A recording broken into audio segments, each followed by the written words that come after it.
저를 한번 따라 하시겠습니다. 예수님 따라 살겠습니다.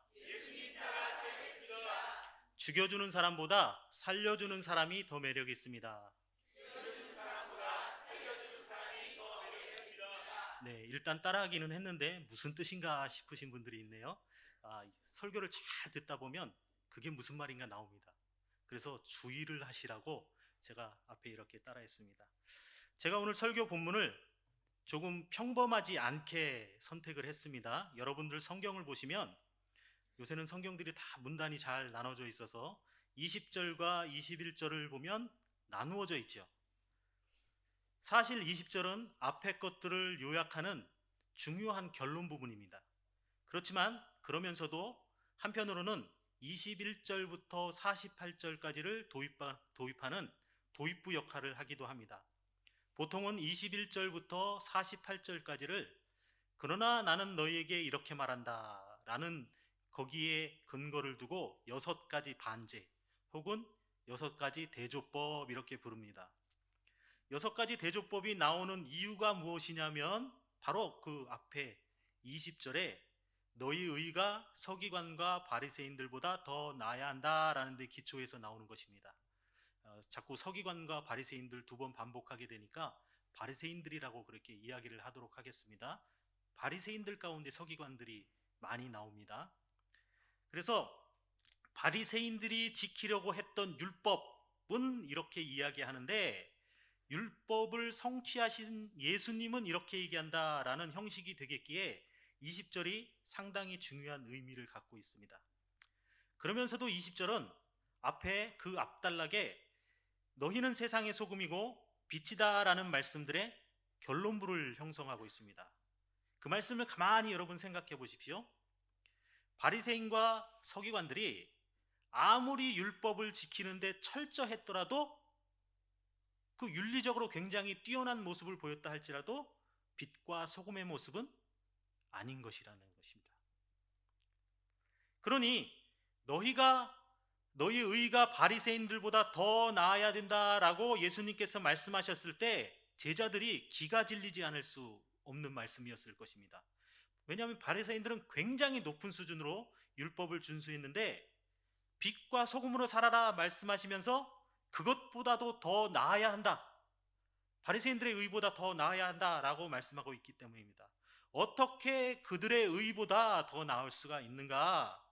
이것이 오늘 설교의 요지입니다. 우리는요 하도 바리새인들을 욕하니까 바리새인들이 뭐 이상한 사람들이라고 생각하는 경향이 있지는 않은가 모르겠어요. 낮잡아 보게 되고. 하지만 이 바리새인들이 굉장히 훌륭한 사람들이었다는 것을 말할 필요가 있습니다.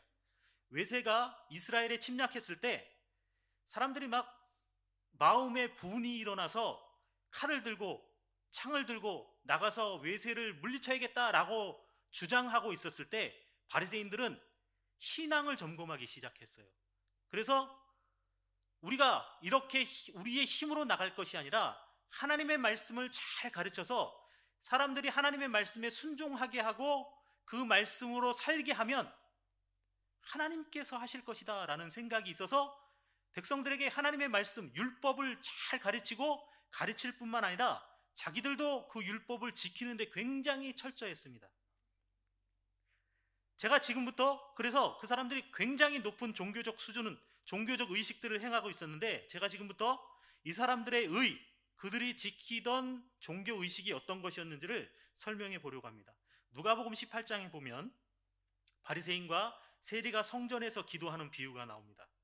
바리새인이 말하기를 나는 일회에 두 번 금식, 일주일에 2번 금식하고 소득의 11조를 드립니다 라고 이야기를 해요. 금식과 11조가 그 사람들의 대표적인 종교 행위였는데 우리가 지금 듣기에도 이게 뭐 그리 대단한가 싶은 생각을 할 수가 있습니다. 그런데 사실은 오늘날로 치면 굉장히 종교적인 삶을 그들이 살고 있었다는 것을 성경에서 확인할 수가 있습니다. 금식이요, 구약 성경에서 금식하라고 정해주신 날은 모두 몇 번인가요? 대속죄일 날 한 번 있고, 그리고 포로 생활에서 돌아와서는 이 사람들이 자기들의 삶을 회개하고 하나님 앞에 겸비한 마음으로 속죄일이 몇 번씩 늘어갔는데 그것이 한두 번 늘어던 것이 1년에 5번 정도가 되었습니다. 그런데 예수님 당시에는 이 바리새인들이 1년에 104번, 일주일에 2번씩 했으니까 104번이 되겠죠? 104번 정도를 금식했다는 거예요. 어떤 기록에는요, 일주일에 심지어 4번 금식했다는 사람들도 있어요. 그러면은 1년이면 208번 정도를 금식했다는 이야기입니다. 오늘날 이렇게 금식하는 사람들이 있나요? 일주일에 한 번? 한 달에 한 번? 1년에 우리 특별한 날이 되어야지만 금식하잖아요. 그런데 바리새인들은 겸비한 마음으로 하나님 앞에 다가가고자 하는 마음으로 1년에 104번, 일주일에 2번씩이나 금식했다는 거예요. 또 소득의 11조를 꼬박 드린다고 했습니다. 그 정도는 우리도 합니다 라고 생각하실지 모르지만 오늘도 우리 10의 1조 믿음으로 고백하는 분들이 있었는데, 성경을 보면요, 바리새인들이 이것도 굉장히 철저했다는 것을 알 수가 있습니다. 마태복음 23장 23절 24절 제가 부탁을 했는데 우리 함께 읽도록 하겠습니다. 마태복음 23장 23절부터 화 있을진저 외식하는 서기관들과 바리새인들이여, 너희가 박하와 회양과 근체의 11조는 들이되 율법에 더 중한 바 정의와 긍휼과 믿음은 버렸도다. 그러나 이것도 행하고 저것도 버리지 말아야 할지니라. 맹인된 인도자여, 하루살이는 걸러내고 낙타는 삼키도다. 자, 여기 보시면 여기 언급되는 박하, 회양, 근체 같은 식물은요, 향신료처럼 쓰이는 거예요. 로즈마리 같은 거. 이런 걸 대량으로 농사 짓지는 않는단 말이죠. 그냥 뒷마당에 조그만 텃밭 하나 만들어 놓고 소일거리로 조금 기르는 정도였을 것입니다. 그런데 바리새인들이 얼마나 철저하게 종교적인 의에 자신들을 헌신했는지 이런 것까지 11조를 드린단 말이에요. 여러분은 어떻습니까? 베란다에 방울토마토 기르시는 분 있나요? 대파 재활용해서 많이 쓰잖아요. 대파 물에다 심어놓으면 자라나고 앞에 거 잘라먹고, 그거 요만큼 자랐다가 이만큼 자랐을 때 11조 내시나요? 안 내잖아요. 내면 이상하다고 하겠죠. 옆집에서요, 그 시골에서 어머니가 고구마 좀 가져왔어요, 농사 짓는데 고구마 가져왔어요 하고 우리 집에다가 고구마 한 봉다리 갖다 주면 거기서 11조는 내십니까? 안 낸다니까요. 바리새인들은요, 아무도 신경 안 쓰는 텃밭의 식물 하나까지도 11조를 냅니다. 왜요? 그 사람들은 믿음이 없었을까요? 그 사람들도 믿음으로 그렇게 하는 거예요. 나중에 무슨 외형적으로 변질이 된 것도 사실이지만 포도주통에요, 하루살이가 빠졌어요. 근데 그걸 모르고 포도주를 마시면 어떻게 될까요? 하루살이가 쏙 들어가면 어떻게 돼요? 부정한 짐승을 먹은 게 돼요. 그러니까 부정한 짐승을 먹지 않으려고 망에다가 포도주를 걸러가지고 하루살이 걸러내고 먹었단 말이에요. 그럼 좀 이상하죠? 부정한 짐승이 목욕한 물은 괜찮은 건가요? 뭐 그런 생각도 들 수가 있는데, 아무튼 그 사람들은 그랬어요.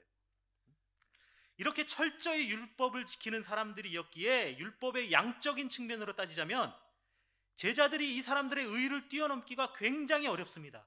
그러니까 숨이 막힐 정도죠. 그런데 예수님이 하시는 말씀이 무엇입니까? 이런 사람들보다도, 이 바리새인들보다도 제자들의 의가 나아야 된대요. 더 충격적인 건요, 20절에 뭐라고 얘기해요? 낫지 않으면 어떻게 된다고요? 천국에. 이제 큰일 났네. 대파 11조 빨리 계산하세요. 마태복음 23장 23절을 다시 보시면, 너희가 박하와 회양과 근체의 11조는 드리지만 뭘 버렸대요? 정의와 긍휼과 믿음을 버렸다라고 말씀하십니다. 이 말은요, 율법이 그어놓은 선, 율법이 그어놓은 라인은 지켰는데 그 선이 본질적으로 의도하는 것은 지키지 못했다라는 말씀입니다. 그럼 선만 지켰다는 것이 무슨 말이냐? 제가 이제부터 이것도 설명을 해보려고 합니다. 제가 국민학교 다닐 때요, 오전에도 그렇지만 국민학교라고 얘기하면 그게 무슨 말인가 이렇게 쳐다보는 MZ들이 있어요. 초등학교, 초등학교 다닐 때요, 겨울이면 교실에다가 난로를 피웠어요. 보통 그 난로에다가 그 양은 냄비로 된 도시락 이렇게 올려서, 네, 저랑 비슷한 세대들이 있으신 것 같은데 따뜻하게 해먹고 그랬거든요. 근데 위험하잖아요. 위험하니까 가운데다가 난로를 넣고 그 주변에다가 쇠로 된 울타리를 쳤단 말이에요. 은색 칠로 보통 락화로 칠해가지고 해놓은 것 같아요. 저희 학교에서는 그랬습니다. 그런데 어느 날은 그 울타리가 없었어요. 망가졌던가 뭐 고치러 갔던가 뭐 그랬겠지요. 그러니까 애들한테 위험하다는 것을 표시하려고 그 밑에다가 흰색 페인트로 쭉 네모나게 이렇게 선을 그어놨습니다. 그리고 선생님이 신신당부를 하는 거예요. 선 밟지 마라. 선 밟으면 혼난다 그러셨어요. 그럼 애들이 정말 정말 착해가지고 그 말을 잘 듣겠죠. 그렇지 않았어요. 선 밟지 말라니까 이 선이 있으면 폴짝폴짝 이렇게 뛰어다니는 거예요. 이쪽으로 안쪽으로 바깥쪽으로. 선생님이 그 모습을 보면 뭐라고 하시겠습니까? 호통을 치고 야단을 치는 거예요. 이 녀석들아, 누가 거기 뛰어다니래? 그러면서 반장한테 의무를 주죠. 선 넘어가는 놈들이 있으면 어떻게 해야 됩니까? 이름을 적어야죠. 이름. 그러고는 교무실로 가셨단 말이에요. 그러면 이제 나아지겠죠. 그렇지 않습니다. 이 녀석들이 그래도 난로 주변을 까불까불 대다가 그러다가 이제 일이 났습니다. 한 녀석이 선을 밟았는데 발자국이 남았어요. 밟긴 밟았는데 하필 발 뒤꿈치가 선에 걸리고 앞에 3분의 2가 난로 쪽으로 넘어갔어요. 그럼 반장이 엄청난 사명감으로 기다리고 있다가 얼른 이름을 적겠죠. 그런데 문제는 서로 간의 법률 해석이 좀 달라요. 선생님이 처음에 뭐라고 했습니까? 넘어가지 말라고 했다가 그 다음에 밟지 말라고 하셨잖아요. 그러니까 이름 적힌 애는 굉장히 억울하죠. 넘어가지 말라고 했지 밟지 말라고 하지 않으셨지 않느냐. 제가 지금 거꾸로 설명했네요. 밟지 말라는, 이제 어쨌든 억울하니까 처음에는 선생님이 선을 밟지 말라고 하셨지만 나중에는 선을 넘어간 사람 이름 적으라고 했잖아 하면서 막 억울함을 막 호소합니다. 그런데 반장은 뭐라고 얘기해요? 이거는 아무리 봐도 내가 너를 봐주려고 그러는데 뒤꿈치는 걸렸고 앞에 3분의 2가 넘어갔으니까 넘어간 거래요. 근데 옆에서 더 얄미운 애들은 뭐예요? 선하고 그 위험 지역은 일체니까 발 앞에 이 발 엄지발가락만 닿아도 그건 넘어간 거래요. 자, 이제 투표를 해야 됩니다. 여러분들은 어떻게 생각하십니까? 바리새인들의 신앙이 이렇게 변질되었다는 거예요. 하나님이 그어놓은 선 줄에 집착을 하는 겁니다. 11조 내라니까 박하 회양 근처에 이거 내야 되지 않나? 대파 이거 조금 자라난 거 이거 공짜로 먹는 건데 이것도 하나님이 주신 선물인데 여기에서 좀 내야 되지 않나? 율법에는 그런 거 11조 내라는 규정이 없어요. 그런데 점점 가면서 랍비들이 성경을 해석하면서 그거 내야 한다는 사람들이 생겨난 거예요. 박하 회양 근처까지도. 심지어는요, 시장에 이제 물건들을 팔려고 가져와서 팔잖아요. 그럼 이거 파는 사람이 11조 냈을까요? 안 냈을까요? 모르죠. 모르니까 바리새인들이 이걸 살 때 아예 거기서 11조를 내요. 얼마나 훌륭한 신앙입니까? 겉으로 보기엔. 그런데요, 또 안식일에 일하지 말라니까 하나님 말씀을 지켜야 되잖아요. 그래서 안식일에 50걸음 걸어가는 것은 일이 아니에요. 근데 51걸음 걸으면 일이에요. 거기부터. 안식일에 밥 먹으려고 숟가락 드는 건 일이 아니지만 먹고 살아야 하니까 밥을 하려고 불을 피우는 건 일이에요. 구덩이에 양이 빠졌어요. 가만 보니까 양이 죽을 것 같아요. 그러면 건져내도 되고, 양이 괜찮아요. 내일까지 살 것 같아요. 그러면 그걸 놔둬도 되고. 이런 걸 가지고 치열하게 논쟁하느라 구약 성경은 요만큼인데 탈무드라는 게 이만큼씩 늘어나기 시작한 겁니다. 왜 이런 일들이 일어났다고요? 하나님의 말씀을 정확히 지키려고. 그 사람들도 그런 열망들이 있는 사람들이었습니다. 그런데 하필 예수님이 안식일에 병을 고쳐버리네. 이거 좀 헷갈리게. 제자들이 안식일에 밀 이삭을 베어 먹어버렸어요. 바리새인들이 그러니까 견디지를 못하는 거예요. 자꾸 선을 넘어가니까. 이 사람들이 율법으로 그어놓은 선은 잘 지키려고 했는지 모르지만 그 선, 그 줄을 왜 그어 놓았는지는 잘 모르고 있었던 겁니다. 날로 주변에 그어 놓은 선을 넘지 마라 하신 선생님의 의도를 헤아리지 못했다는 것입니다. 율법의 핵심 요소는 정의와 긍휼과 믿음을 가지라는 것인데, 그것을 행하라는 것인데, 그것을 잊어버리고 선만 잡고 지키려고 한단 말이에요. 율법의 선은 살인하지 말라 하셨는데 바리새인들이 그걸 지키려고는 했단 말이에요. 어쨌든 살인만 하지 않았으면 율법은 지킨 거잖아요. 그래서 살인하지 말라 하는 그 계명은 지켰는데 그 말씀의 의미를 깨닫지를 못한 것이죠. 살인하지 말라는 말은 인간이 인간으로서 지켜야 할 최소한의 규정을 말씀해 놓은 것입니다.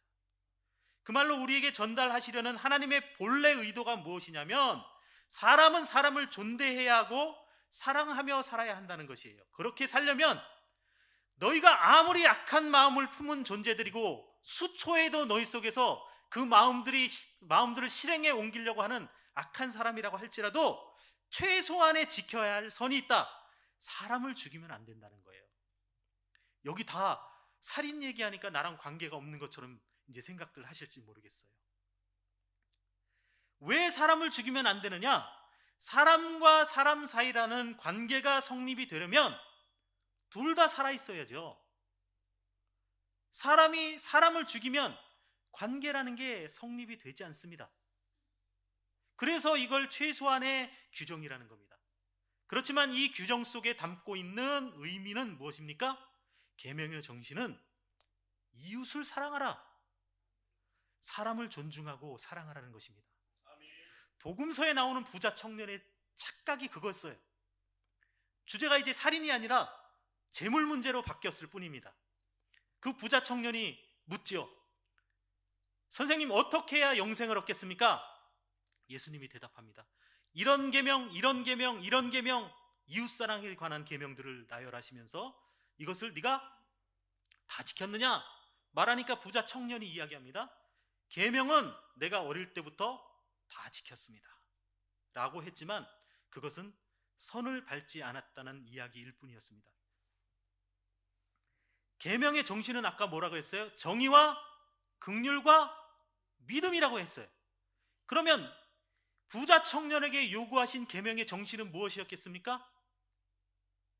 네가 긍휼을 실천했느냐? 가난한 사람들에게 너의 재산을 나누어 줬느냐? 이것을 물어본 것이란 말이에요. 그런데 부자 청년은 선을 지킨 것에 만족하고 그 정신을 헤아리지 못했던 것입니다. 오늘 본문도 마찬가지죠. 살인은 하지 말라고 하셨으니까 그것만 지키면 된다는 것은 바리새인들이 지키는 믿음과 같은 것입니다. 그럼 이제 마지막을 제가 설명해 볼게요. 그럼 우리가 어떻게 이 바리새인들의 신앙보다 더 나은 의를 이룰 수가 있겠느냐? 하나님의 다스림에 순종하여서 하나님이 그어놓은 선, 그 줄만 지키는 것이 아니라 그 정신이 말하는 사랑을 실천해야 하는 것입니다. 그게 우리가 세상 사는 가운데 소금과 빛으로 서는 방법 가운데 하나입니다. 예수님이 그 실천 방안 중에 두 가지 측면들을 이야기하세요. 22절을 보면 하지 말라는 것이 나오고, 그리고 23절부터는 하라는 것이 나옵니다. 오늘 설교는 그 중에 첫 번째 하지 말라는 것에 초점을 맞춰 보겠습니다. 5장 22절을 함께 읽겠습니다. 시작. 나는 너희에게 이르노니 형제에게 노하는 자마다 심판을 받게 되고 형제를 대하여 라가라 하는 자는 공회에 잡혀가게 되고 미련한 놈이라 하는 자는 지옥불에 들어가게 되리라. 어떻게 바리새인들의 의보다 나을 것인가? 분노하거나 비난하지 말아야 한다는 겁니다. 살인하지 말라는 계명을 지켰다고 이야기하면서 쉽게 분노하고 비난하고 조롱하는 것은 살인하지 말라고 말씀하신 계명의 정신을 올바르게 실천하는 것이 아닙니다. 하나님의 통치를 받는 사람들은 그 마음에 일어나는 분노와 그리고 머릿속에서 일어나는 비난까지도 다스릴 수 있어야 합니다. 특히나 우리 사회는요, 우리 사회를 특징 짓는 윤리적인 주제, 중요한 주제를 한 가지 말하라고 하면 그것은 아마도 비난일 것입니다. 이 말은 상당히 비난이라는 구체적인 단어로 소개되었지만 상당히 넓은 범위에서 영향을 미치고 있습니다. 상대에게 분노를 표출할 때 비난이 섞여서 나오기도 하고요, 너 때문이야 하고 책임을 떠넘기는 죄성의 표현이기도 합니다. 또 오늘 본문과 관련해서는 율법을 지키지 못하는 사람들에 대해 자기 우월감을 과시하고 상대를 낮잡아 보는 말이 되기도 합니다. 바리새인들이 그랬다니까요.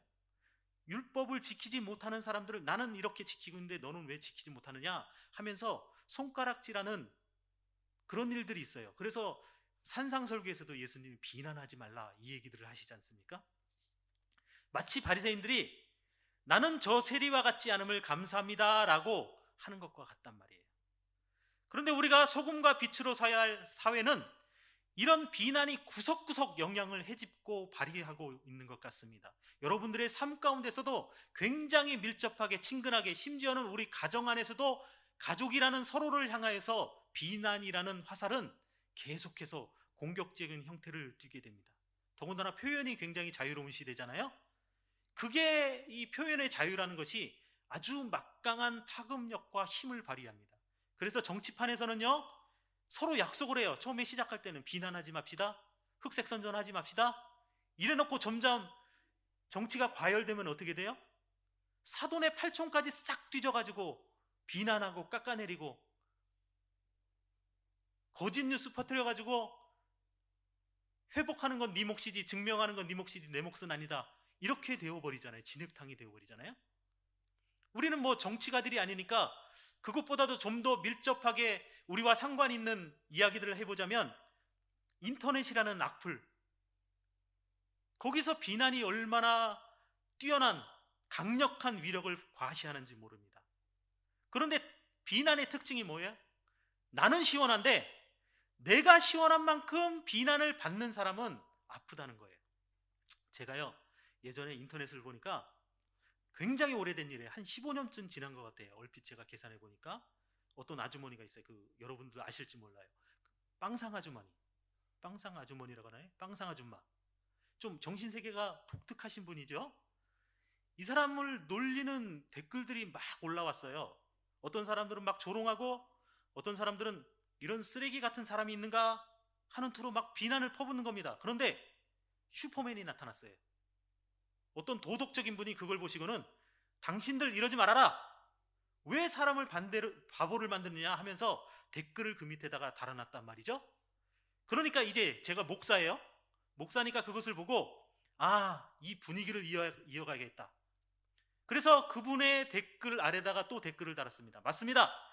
이분도 자녀가 있을지 모르는데 그 자녀가 이런 글들을 보면 얼마나 가슴이 아프겠습니까? 그렇게 댓글을 달았지요. 그런데 조금 있다가 제 글에 또 누가 댓글을 달아놨어요. 지나치게 착한 생각은 꺼지세요. 오전에 말할 때도 막 울컥했는데 지금도 막 가시지를 않아요. 15년이 지났는데. 지금 생각하면 굉장히 지혜롭고 재치 있는 말이었던 것 같아요. 근데 이 말 한마디 때문에 온종일 마음이 불편해요. 별 생각이 다 드는 겁니다. 내가 촛불이냐 꺼지게? 이 IP 추적은 어떻게 하는 거지? 컴퓨터를 제가 잘 못하는데 이 IP 추적하는 것까지 막 알아보려고. 내가 너 꼭 찾아낸다, 고민에 빠진 적이 있습니다. 이런 재치 있는 말도 상당히 기분 나쁜데 고의적이고 악의적인 악플들은 얼마나 견디기가 힘들겠습니까? 비난은 사람을 쏘는 독입니다.